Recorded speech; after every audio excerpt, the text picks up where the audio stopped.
apa yang sepatutnya sesuai untuk dilakukan di negeri Sabah ini. Kenapa kita selalu memberontak? Kenapa selalu kita mengeluh? Jalan tidak bagus, kampung tidak maju, daerah tidak maju. Kenapa? Karena kerajaan negeri Sabah ini tidak cukup duit untuk membangun negeri ini. Kenapa tidak cukup duit? Karena di kerajaan persekutuan sana kongkong apa yang sepatutnya kita peroleh.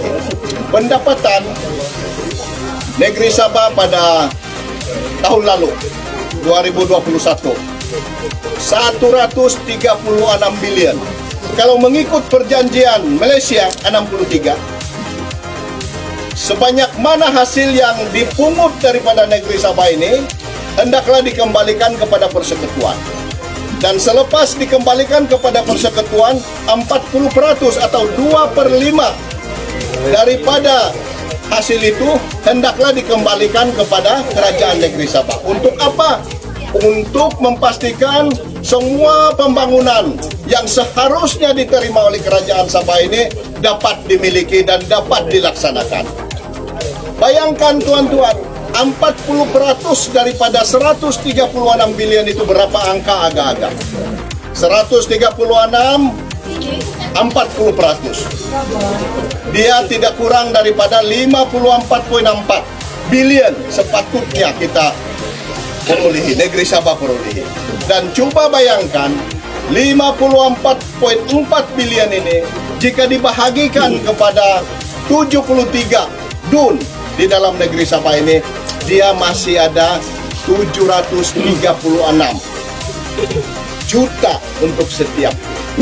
Barangkali kalau kita tidak dapat sebanyak itu pun, kalau setiap konstitusi ini, setiap dun ini mendapat 10 juta dalam 1 tahun, bukan begini keadaan jalan raya kita. Bukan begini keadaan kehidupan rakyat negeri Sabah. Apa yang kita kehendaki akan kita perolehi karena kita mempunyai keuangan yang begitu banyak. Tapi yang sedihnya, kita ada pemimpin yang berada di dalam kerajaan sekarang ini sering melaungkan. Dia kata bikin apa, tuntut-tuntut lagi itu MA 63. Kita perlu deal yang baru. Kita perlu satu perjanjian yang baru. Tidak boleh.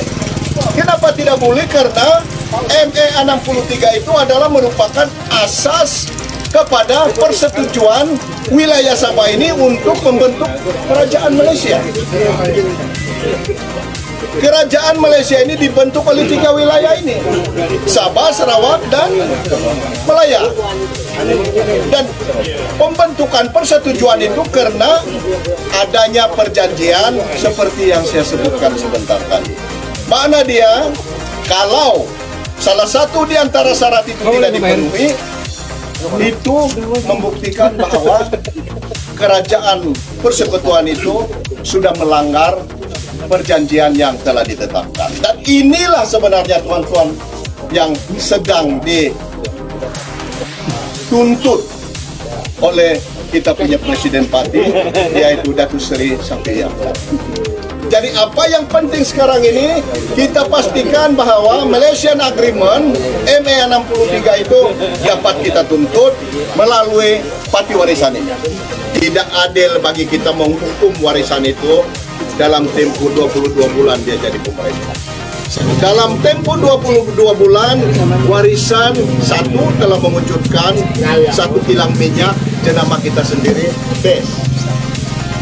Sekurang-kurangnya kita tidak merempat lagi kepada orang lain karena kita ada minyak sendiri. Mana dia itu satu kejayaan, betul atau tidak? Kedua, warisan telah mewujudkan dasar pemberian grant kepada tanah-tanah. Sekurang-kurangnya sudah dimulakan. Memang tidak dapat sekaligus, sebab bukan sedikit orang Sabah ini sebenarnya. Dan bukan sedikit, bukan kecil ini Sabah ini sebenarnya.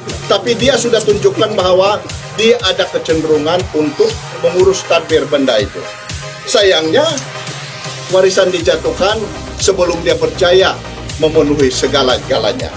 Jadi, pada saya, tidak adil kita menghukum warisan. Yang paling penting, tindakan yang paling sesuai, kita mau tunggu dia untuk masa-masa akan datang lagi, jadi satu saja, kembalikan dia untuk menjadi kuasa. Sabah! Sabah! Warisan. Warisan. Dandun. Dandun. Dandun. Terima kasih.